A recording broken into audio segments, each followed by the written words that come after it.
পশ্চিম বাংলায় নিয়োগ বন্ধ করেছেন। আপনাদের কালকে বলে গেছেন সবাইকে। আমার ভাবতে খারাপ লাগে, মায়ের জাত আপনারা। বলছেন 60 বছরের পরে বিধবা ভাতা দেব। ছি ছি ছি ছি, এ কি মুখ্যমন্ত্রী?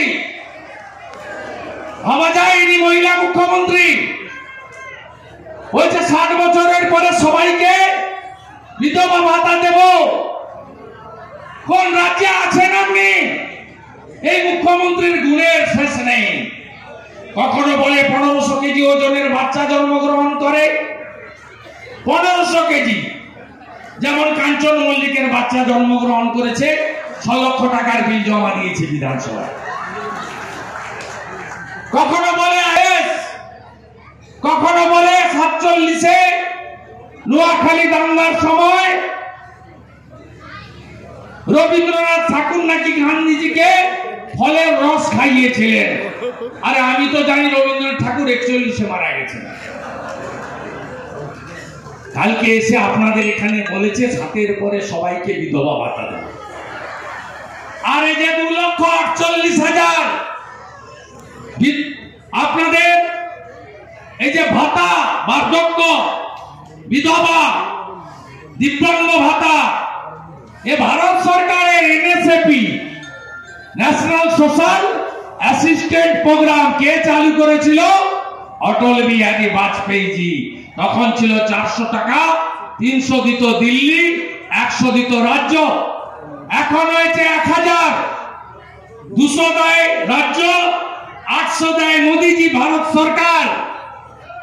এত মিথ্যা, এত মিথ্যা, এত মিথ্যা। বিজেপি নাকি কালো টাকা ছড়িয়েছে, সব নাকি ফাঁস হয়ে গেছে।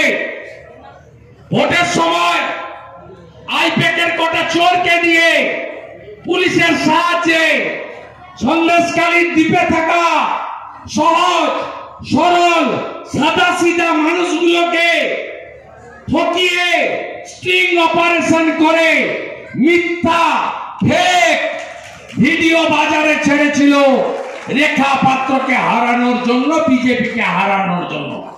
আপনাদের উপর ভীষণ রাগ।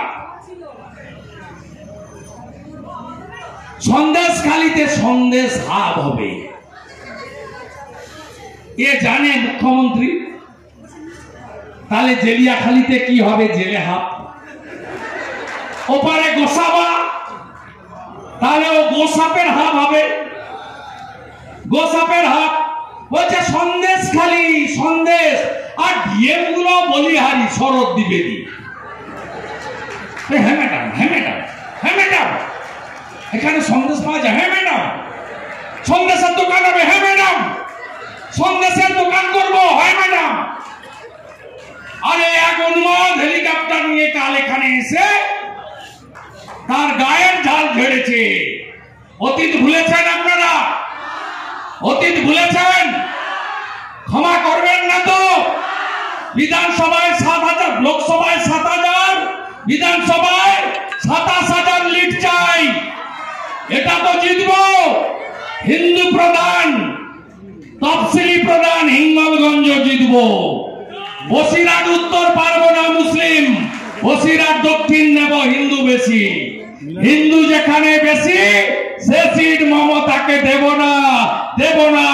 হিন্দু তুমি, হিন্দু তুমি, দুনিয়ার হিন্দু, দুনিয়ার হিন্দু। আজকে এসেছিলাম মেম্বারশিপের কথা বলতে।